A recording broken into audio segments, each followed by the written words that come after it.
Ayan, what's up dribblers at mga shooters, kamusta? Kamusta po kayo? Mananatili nga po si Coach Tim Cone sa kanyang unang 12 laban sa tall block ng New Zealand. At ano nga bang sinabi ni Coach Tim Cone? Pag-uusapan, tatalakayin po natin yan matapos po ako maglambing sa inyo ng isang like, share, comment down below, and don't forget to subscribe and hit that notification bell button para lagi po tayong updated sa ating pong mga video. At lahat po ng ating shoutout nasa dulong bahagi lang po ng bidyong ito.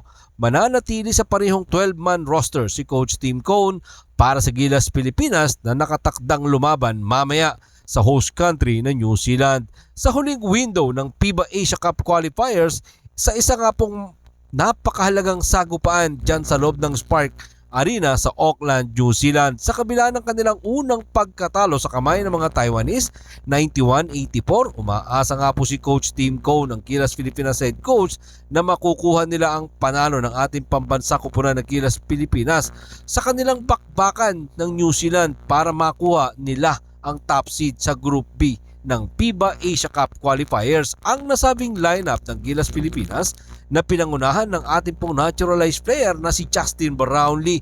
Kumamada si Justin Brownlee laban sa Taiwan or dito sa Chinese Taipei ng kanya pong 39 points, 8 assists, 6 rebound, 8 of 11 shooting mula po sa 3-pointer. Pero sa kabila ng magandang numero, kinapos nga po ang ating Gilas Pilipinas laban sa Chinese Taipei.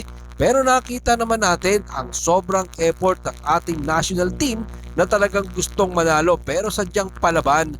Ito nga pong mga Taiwanese para respakan nila ating pambansang kupunan sa loob ng kanila pong nasabing bakuran.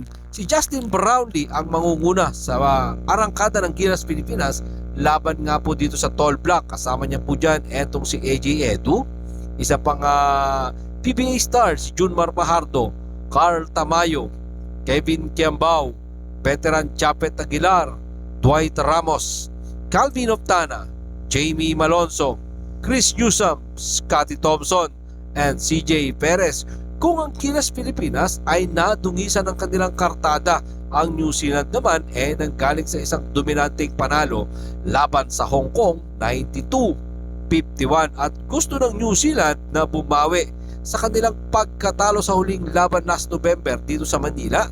93 ang Pilipinas po dyan, ang Gilas Pilipinas, 89 ang New Zealand. Para kay Coach Tim Cone at sa buong Gilas Pilipinas squad, ang larong ito ang siyang kakatawan sa pambansang kupunan sa nakaraang pong 3 sunod na pagkatalo. 2 nga po dyan etong nangyari sa Qatar at ang huli ay sa kamay ng Chinese Taipei.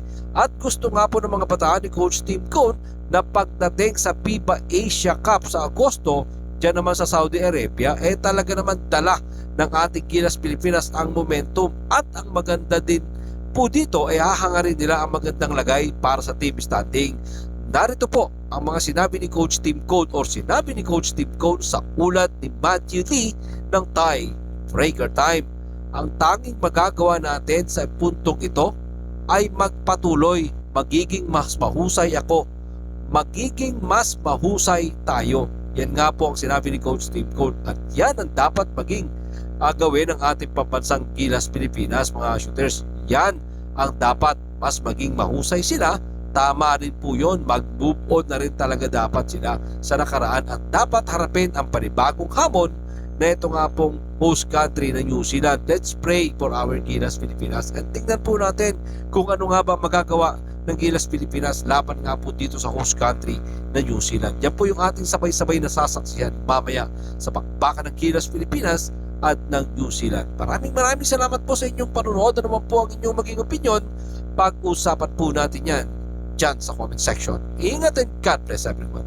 Adjourn, pero katulad po ng ating nakagawian, bago po natin tapusin ang ating pong video, shoutout po kina